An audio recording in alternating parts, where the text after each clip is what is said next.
You are Locked On Warriors Postcast, part of Locked On Sports Bay Area, on the Locked On Podcast Network. Your team every day. Yo, what's up, everyone, and welcome back to the Locked On Warriors Postcast. I am your host, Eric Triple E Engel. You may know me as the former producer for the Murph and Mac Morning Show on KMBR 680. And tonight, the Golden State Warriors 2023-2024 season has come to an end at the hands of the little brother Sacramento Kings, 118-94. They all got to grow up sometime. And despite all the momentum the Warriors built up this season, they couldn't ride the wave through the play-in tournament and into the postseason. Credit to Mike Brown and the Kings defense for their great work on the Warriors guards tonight. Steph simply had no help, and the Warriors will need to get him some this offseason. Is this the end of the dynasty, the big three, with Klay's contract expiring? The future is murky, uncertain, and unsettling for the Dubs. We'll break it all down, but first, I want to thank all of you for watching us on the Locked On Sports Bay Area YouTube channel, and today on the Locked On NBA National channel. First time on here, if you're tuning in, really appreciate that. And if you're listening to us on the Locked On Warriors podcast feed, we really appreciate that too. However you're tuning in, thanks for checking the show out. Make sure to check out the Locked On Warriors Daily Show for more in-depth coverage. And today's episode is brought to you by Monopoly Go. I admit it, I have a competitive side, surprise, and it's a big fan, and I'm a big fan of Monopoly Go, the mobile hit twist on the classic Monopoly. So join your friends and download Monopoly Go now for free on the App Store or Google Play. It's the same issue the Warriors had all season long. We've harped on it all season long. Turnovers. They can't outshoot all of their mistakes. This isn't 5 years ago, 10 years ago. This isn't the Warriors in their golden age. Klay Thompson, 0 points. It's not going to get it done, man. That's not going to get it done. 0 for 10 from the field, 0 for 6 from three-point land. Didn't shoot a free throw, which has been such a huge part of his game that he has added. 1 turnover. It's not going to get it done. A -12 plus minus. But I mean, I don't want to blame Steph for a whole lot. I love Stephen Curry, the best shooter of all time. I think, for my money, the greatest point guard that has ever played the game of basketball. He had another 20-point game against the Kings. It's just an automatic lock at this point, but he was a volume scorer in this one. 16 shots, 22 points, 3 of 7 from the free throw, or from a 3-point land, and 3 of 3 from the free throw line. 6 turnovers for Steph. This feels a lot like a lot of games toward the end of the season where Steph was really pressing and you would see him have 4 or 5. He had 7 turnovers the other night. This is kind of a repeat of that. There is so much pressure on Stephen Curry to carry this team on his back to the promised land. He has no help. 2 of the Warriors starters, Trayce Jackson-Davis, Klay Thompson, combined for a grand total of 2 points. In the second quarter, the Warriors starters combined for 4 points, all on free throws. That's not going to get it done. You need to get Stephen Curry some help. You are wasting the last 2 years, 3 years. I think Steph's got maybe 2 years left of playing at an all-star level. And that's, I think, generous. Next year might be the end of this run for Stephen Curry. And they got to do something, man. They need to get this guy some help. Yes, they have all of these pieces. You got Trayce Jackson-Davis, who has played great all season long. The end of the year, the month of March and April, he was excellent for the Warriors in the post. Gave them a whole new dimension, scoring. He gets the start in this one, only plays 10 minutes. And I have some questions about how Steve Kerr used this lineup, man. He, from the jump, had Draymond guarding the center and Trayce guarding Harrison Barnes on the perimeter. If you were going to do that, if you were going to leave Draymond Green on Sabonis in the paint, why is Trayce Jackson-Davis in the starting lineup when you got Jonathan Kuminga sitting there on the bench? What is going on? I would have even liked to see Moses Moody start instead of a TJD if this was what we were going to do, or a Pajemski start. That would be great too.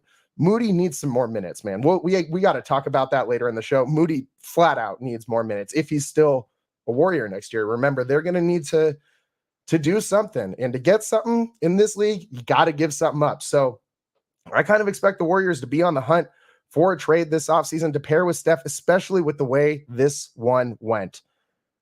The Warriors' second leading scorers, Jonathan Kuminga and Moses Moody, each had 16 bench players. It's so weird. It's so lopsided when you fall into such a big hole early on and you're constantly trying to dig out of it. It's what the Warriors have done all season long. First quarter turnovers kill them. The other day, they had 5 first quarter turnovers. Tonight felt very much the same, just constantly kicking the ball around. And then even in the fourth quarter, when this game was still within striking distance for the Warriors, you see 2 veteran guys, 2 Hall of Famers, Draymond Green and Stephen Curry, who Draymond Green might have the best court awareness of any player I've watched in my lifetime. And both of these guys step on the out of bounds line. These are inexcusable turnovers by 2 guys who are better than that, flat out better than that. And they'll tell you the same thing. It can't be just giving the ball away like that in the fourth quarter with the game on the line, with the season on the line. It is win or go home. And in the fourth quarter, you are just stepping out of bounds with the ball in your hands. This can't happen. This can't happen. I wonder if we watch the end of a dynasty tonight. I really do. I really do. And for it to come at the hands of the Sacramento Kings is tough, man. They've played little brother to the Warriors for so long. This is the largest margin of victory that the Kings have had over the Warriors since 2006. 2006, almost 20 years. And this is the time the Kings pick to lay one on the Warriors, to light the beam out there in Sacramento. The Kings take the I-80 series this season. This was the 5th game between the 2 teams, and they were split 2-2 before. I thought this one was going to be close, man. I thought this one was going to come down to being decided by 1 or 2 points. The way the Warriors somehow kept themselves in the game after the pretty atrocious first half they played. I mean, Klay couldn't score. I mean, Klay 0 points in the first half, 0 points in the second half too. Steph was a volume scorer in this one. He did not affect the game scoring-wise a ton in the first half. He had a great third quarter scoring, but first half, the Kings defense really held the Warriors guards down.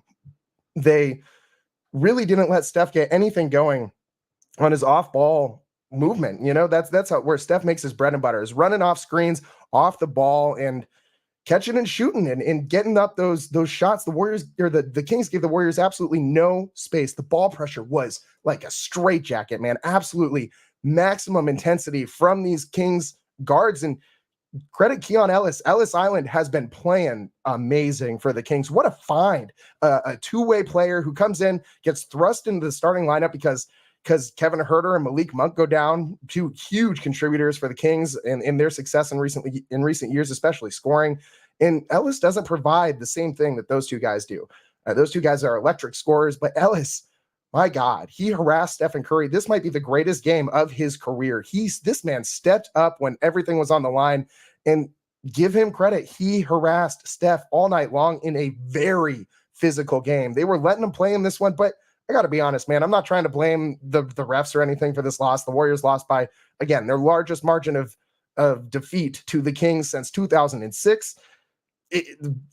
Fouls were going either way, but it was pretty inconsistent for both teams. I mean, in the first half, it felt like they're just letting him play. Sabonis has a black eye out there running around. That, like, the foul didn't get called on any play, but I noticed him getting hit in the face in. And then, you know, they're just guys are getting mugged out there sometimes, no call. And then you'll have like something that would, by the letter of the law, be a foul, but something ticky-tacky be called on the other end. And there was no consistency tonight. That kind of bothered me, if I'm being honest, but it really didn't end up making any sort of a difference at all. The Kings took it to the Warriors. Their 3-point shooting, Keegan Murray, my God, this guy has come alive before our eyes. I mean, he's added such a dynamic game, so many dynamic elements to his scoring game. He drilled 8 threes in this one tonight, but he's really a threat to score anywhere on the court, inside, outside at this point in his career.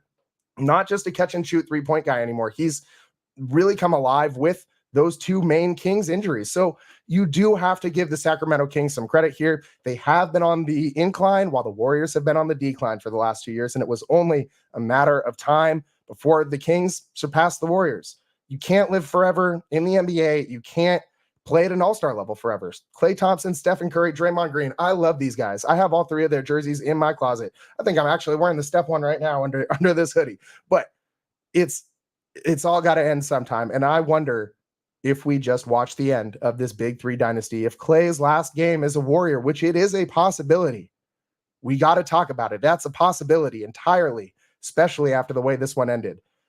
But I think Steph's going to fight for his guy. I think he'll be back more than likely. But one thing's for certain, the Warriors need to find Steph some help. The Kings just ran away with it in the fourth quarter. It felt like there was no other scoring option for the Warriors. Steph looks like he has been run ragged into the ground because he has been. His usage rate through the roof. His minutes very high. He's 36 years old, playing 30-plus minutes a night. He's tired. He's tired. It's time to get Steph some help. More on the other side. We'll break more down from this one. We got to talk about the Warriors offseason that's looming, a massive offseason for the Warriors. I would argue the biggest offseason for the Warriors in team history, because this will direct what happens with this franchise going forward. The moves made this offseason will permeate for years to come for the Golden State Warriors. So we got to break that down a little bit more on this game. A couple more things I want to get into on the other side. Stick with us on the Locked On Warriors postcast. I'm your host, Eric Triple E Engel, and we will be right back.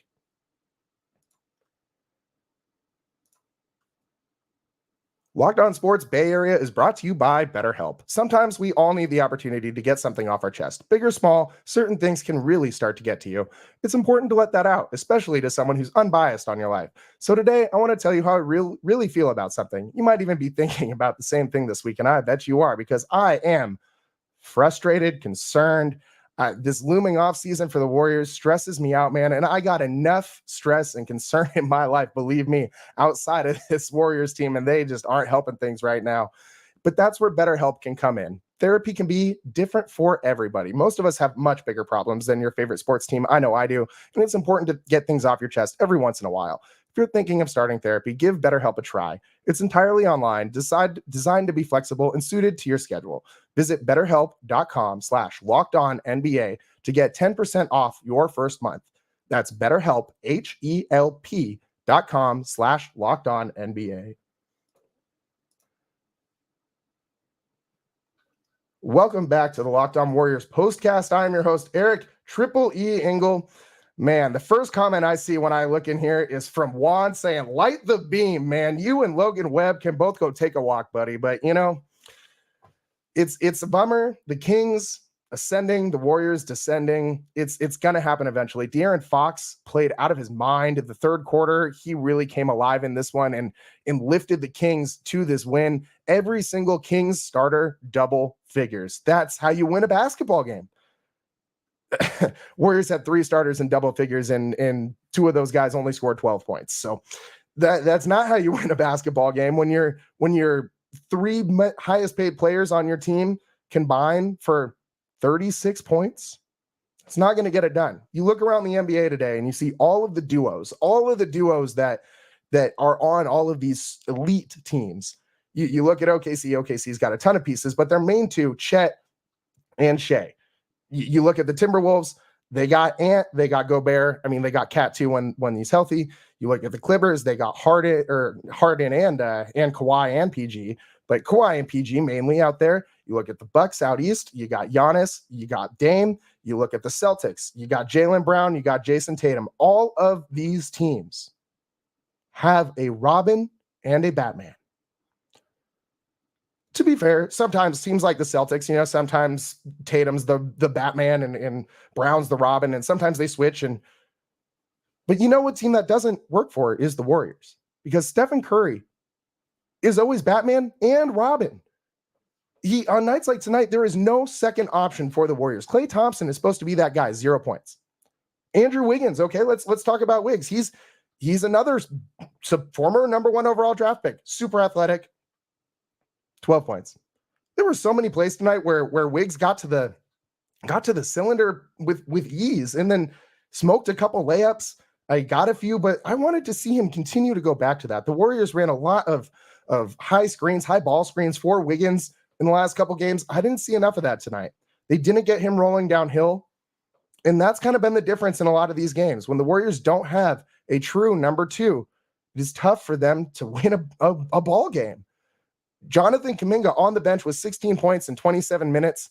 He's another guy, very much like Wiggins, that you need to get him rolling. You need to design a couple plays for him in order to get him attacking the basket in the right mindset, in the aggressive mentality that he needs to be in. Yeah, he did have a couple nice jumpers, but I don't need Jonathan Kuminga shooting a bunch of mid-range shots. 6 for 15 isn't going to get it done. I need him getting to the free throw line more than 6 times in one game. Again, the Warriors lack a true number 2 at this point. Klay Thompson isn't that guy. Draymond Green, while he's a great piece, a great facilitator, great connector, supreme defender, facilitator, screener, he's not a scorer. He's not. He needs somebody on this team besides Stephen Curry that can put the ball in the cylinder. The name of the game is score more points than the other team, if I remember correctly, unless I'm somehow wrong about how basketball works. But you got to score more points. You can't win a playoff game in today's NBA by scoring 94 points. That doesn't work. It just doesn't. In this offseason, the Warriors will need to address Klay Thompson's expiring contract. They will need to address not having a true number 2. You have all these pieces: Jonathan Kuminga, Brandon Podziemski, Moses Moody, Chris Paul, Kevon Looney, even. Andrew Wiggins could be a trade piece. Trace Jackson Davis. These are 7 guys. I expect the Warriors to keep some of them, obviously. But these are all valuable pieces, guys that they could use to build towards the future. But they're also valuable pieces that you could package together in a trade to get Steph a legitimate all-star to play alongside in his last year or 2 of competitive basketball, of all-star caliber basketball. And I think the Warriors owe Stephen Curry that at a minimum. You owe him that and more, because he is the whole reason that Chase Center got built. He is the whole reason that the Warriors have a dynasty. Without Steph, none of this is possible. Absolutely none of it. They need to get him help this offseason. They owe it to him. They owe it to the franchise. I think they owe it to the fans. We can't watch this team waste the last 2 years of Steph and watch him just fade away into nothingness. We can't stand for Steph having to play through the 10th seed. And let's just talk about the 10th seed. I mean, the Warriors finish with a better record than they did last year when they were the 6th seed, and they end up in the 10th seed. The West is just insanely tough. Every single team out West. I mean, if the Dallas Mavericks, for instance, went on a run and ended up winning the West, is that going to surprise you? What about the Phoenix Suns? None of that would surprise me. If the Lakers end up in the Western Conference Finals, is that surprising? If LeBron's back there? Probably not. I mean, this is an insane year for the NBA's Western Conference. It is so tough. And my question is for you guys is, would the Warriors really have had a chance if they won this game against the Kings to even make it to the Western Conference Finals? I mean, let's break it down. You win this one, then you play New Orleans. Yes, I saw Zion get hurt, but the Pelicans just whooped the Warriors a couple days ago. And it wasn't really Zion who did it. He turned into a volume scorer, and the Pelicans just drilled a million threes. Trey Murphy killed him, absolutely killed him from distance. So let's just say, for argument's sake, they can beat the Pels. Sure. Let's say the Warriors advance. Then you get the Thunder. Are they beating Shea? Like possible MVP Shea and Chet and all the other guys out there, Josh Giddey, all these other people? I don't think so. The Warriors, their path to the championship was going to be tough. And I mean, at one point you would probably have to play Denver too. I don't think they're getting past all of those juggernauts with this squad. Honestly, I don't. Anything's possible with Steph. We say this all the time. As long as you got Stephen Curry, anything is possible. But he needs someone else to step up. He can't score 100 points every night. I mean, earlier this season, he had 60 points against the Atlanta Hawks, and the Warriors sold it and lost in overtime. You got to get him some help. And, just a couple of quick stat on the Warriors' big three. They're 420 wins together. It's a good number, solid number. Shout out to all you 420ists out there. I am one myself, but this could be kind of an eerie number for Warriors fans now too, which would be tough. I mean, if 420 games together ends up being their final score, their final benchmark is 420 wins together, it was a hell of a run, man. It was a hell of a run. Really important decision with Klay Thompson this offseason. What's going to happen? Is he going to come back? If he does come back, at what price? How much money will the Warriors have to go shopping in free agency? And are they going to package some of these young guys? Is Jonathan Kuminga maybe going to be on his way out? He was a topic of trade rumors all last season. We know that they need to do something. One thing that they could do is play Moses Moody some more minutes. And we got to talk about that a little bit on the other side. Stick with us on the Locked On Warriors postcast. I am your host, Eric Triple E Engel. We will be right back.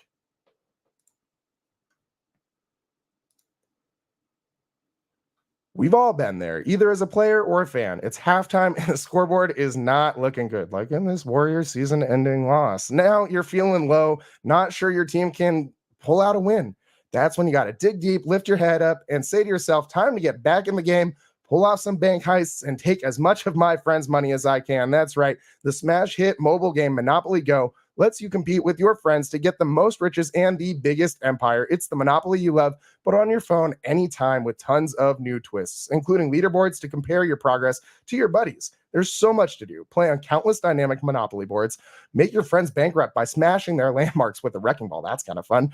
Charge other players rent for your iconic properties. And you can even work with your friends to crack open community chests and in tournaments to get rewards and climb up that leaderboard. So get back out there, put on your game face, and download Monopoly Go now for free on the App Store or Google Play. Welcome back to the Locked On Warriors postcast. I am your host, Eric Triple E Engel. You may know me as the former producer from the Murph and Mac Morning Show on KMBR 680. And tonight, the Warriors season comes to an end. 118-94, the Kings' largest margin of victory over the Warriors since 2006.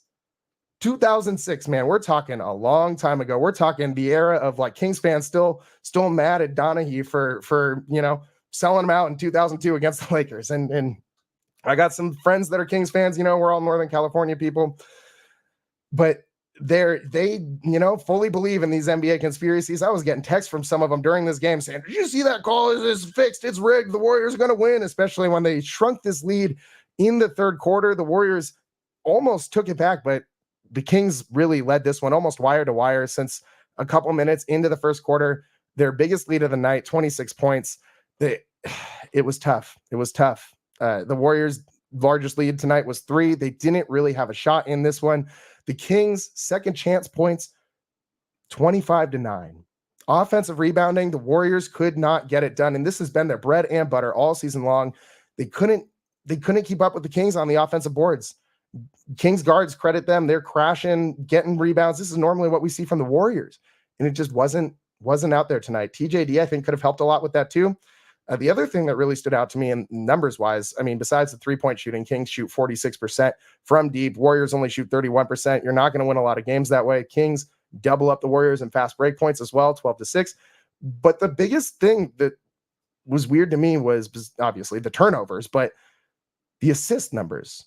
28 assists for the Kings, only 19 assists for the Warriors. That is super low compared to what they normally do. And you got to credit Mike Brown and the Kings defense, who just did not let Steph get off of screens the way he normally does, pick and pop. Steph was setting those back picks, and the Kings weren't biting. They weren't rolling off of him. They were sticking right there with him, glued to him like a straitjacket. You saw Steph's pocket get picked numerous times tonight by De'Aaron Fox, who led the league in steals per game. Credit to him. And Keon Ellis Island. He earned his money. He earned that NBA contract today. The Warriors couldn't get it done. Those two guards really, really propelled the Kings to victory in this one. And of course, Keegan Murray's 32 points, 8 3-pointers. This guy was a maniac in this one from beyond the arc. 8 for 13, plus 20 on his plus minus. Every single King starter was over plus 20 in their plus minus. And every single Warriors starter was below minus 10 in plus minus. You're not going to win a lot of games that way. You're not. It's plain and simple, man. The Warriors had a great away record. They were road warriors all season long, especially since that game against Brooklyn. That East Coast road trip is really where they turned it on, and back in February. And Golden One is another animal, though. Let me tell you, I went there last season for a Warriors Kings playoff game, and that place was visceral. There was some guy in a Rondo jersey who was like trying to start a fight the whole game. It was kind of weird. I feel like I brought it on myself a little bit by wearing the Draymond Green gamer out there. But my point is, this is a hostile environment. Golden One Center is one of the loudest arenas in all of the NBA. Kings fans are hungry. Talk about a hungry fan base. Kings fans are hungry hippos all up there in Sacramento. They want this, especially against the Warriors. So Warriors fans, brace yourselves. I know I'm bracing myself. We're gonna hear a lot from Kings fans, and those guys, a lot of them are our neighbors up here in Northern California. So brace yourselves, guys. It's gonna be a long off season hearing it from them. And we also got to hear it from Lakers fans too, as they advance in the play out of the play-in into the playoffs. But the Warriors draw the short straw, the 10 seed. They can't really do a whole lot with that. No 10th seed has ever advanced out of the play-in tournament, but it did its job. It made the end of the regular season more entertaining, more meaningful. Every game mattered up to the end of the season. It was fun. It was fun. I like the play-in tournament. I don't like the Warriors having the 10th seed. If you watch the Draymond Green podcast and his take on it, that's essentially my same take. That's what I've been thinking all season long towards the end of the season. But tough way for the season to end for the Warriors. Steph needs help. I keep saying it, but that's really the main point in this. I mean, Steph can't do it all. He really can't. You can't expect him to just will this team to victory night in and night out every single day. What could help him is giving Moses Moody more than 15 blanking minutes, because this guy's stats per 100 are insane. His offensive rating, 117. His defensive rating, 115. I'm not saying Moses Moody is Stephen Curry. You know what Steph's offensive rating is, though? 119, 2 points higher than Moses Moody per 100 possessions. You know what his defensive rating is? 117, 2 points higher than Moses Moody per 100 possessions.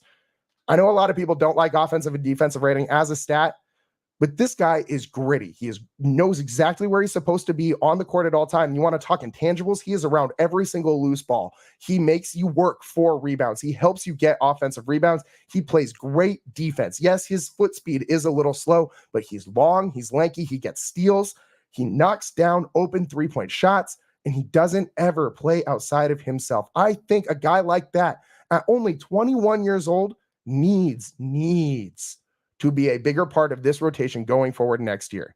The Warriors look tired. Steph looks tired. You know how you remedy that?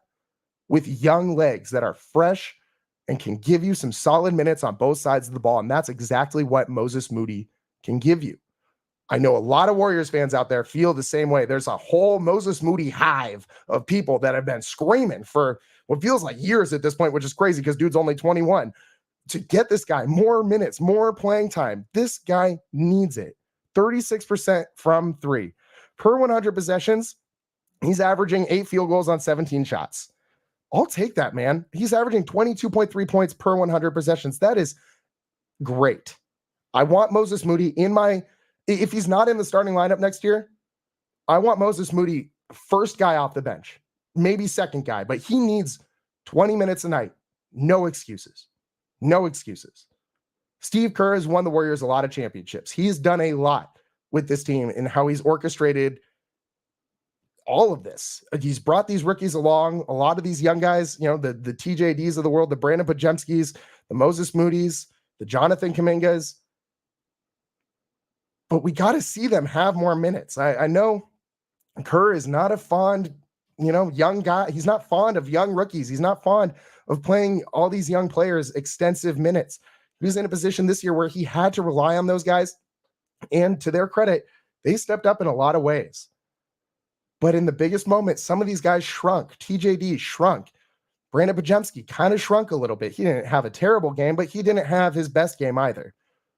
Moses Moody, if he had more minutes, could have had one of the best games in his career. He's about the only Warrior who is doing anything with any sort of efficiency. He was 5 for 8 from the field, 2 of 4 from 3. He was getting to the free throw line too, 4 for 5 from the stripe, 4 boards, and assist. And this was all in 15 minutes, 16 points, 15 minutes. He finished with a +3 plus minus. Other than guys who just got a couple minutes at the end of the game and Kevon Looney, he's the only Warrior who finished with a positive plus minus. We need more Moses Moody, but that's not going to be enough. The Warriors need help this offseason, major help. You need to go sign an all-star. You need to go trade for an all-star. If you can't sign one, based on contract situations and money and all that, if Klay Thompson comes back at a high enough price that you can't go out and sign a superstar player, you need to figure out another way to get one here. Mike Dunleavy Jr. has got his work cut out for him this offseason. I don't want to use the rebuild word. I think we're a couple of years away from that, but it's on the doorstep. And Warriors fans need to start thinking about how they're going to get through that. And we're going to need to start thinking about what one of these young pieces are going to stick around for the future and be building blocks. Which ones the Warriors could maybe ship out this offseason to get something back, to help them, to help Steph get back to where he deserves to be, into games that the fans deserve to watch in Steph's last years being competitive. This is tough, man. We've only been doing Locked On Sports Bay Area since February, and we've now had to deal with the 49ers losing the Super Bowl and the Golden State Warriors getting bounced by the Sacramento Kings in the play-in tournament. And a rough Giants start, man. This has been, if you're a Bay Area sports fan, man, and you're going through it too, I know I am, keep your head up. Times will get better. It was a great run. Hopefully we don't go back into the dark days of the Mike Dunleavy when he was playing and Troy Murphy era and Adonal Foyle. I think the Warriors fans deserve better than that with how they've shown up for this team in the last, since the We Believe years, since before then. I mean, Warriors fans have been packing Old Oracle and Chase Center for years and years and years and years now. And I think Warriors fans deserve one last run with Steph Curry and Draymond Green and hopefully Klay Thompson too. Who knows, this offseason, they deserve one last shot. You got to put all your chips on the table. You got to go all in. I would say virtually every single young piece and Andrew Wiggins is on the table. You need to get Steph help, a superstar in return, an all-star, not a former all-star, a current all-star needs to come back this off season. We'll see if they can do it, man. We'll see if they can do it. Tough loss. Appreciate you guys tuning into the show. A ton of new listeners tonight. Really appreciate all of you guys who are checking out the show for the first time. If you are, make sure you please hit that subscribe button on Locked On Sports Bay Area YouTube channel and on Locked On Warriors podcast and all the other Locked On Giants, Locked On 49ers. We're on all of them. So if you enjoyed the show, make sure you check us out on those channels as well. We do go live after every single Giants game, so don't miss that for this baseball season. And next year, we'll be coming to you live with more Warriors postcasts. So that's about all the time we have for you guys in this one. Again, 118-94. Warriors lose to the Sacramento Kings. The little brother had to grow up sometime. They knock out the Warriors of the play-in tournament and of the 2023-2024 NBA season. Say it with me, guys. 1, 2, 3, Cancun. That's about all the time we have for you today on the Locked On Warriors postcast. I'm your host, Eric Triple E Engel, and we will see you guys next time. Peace.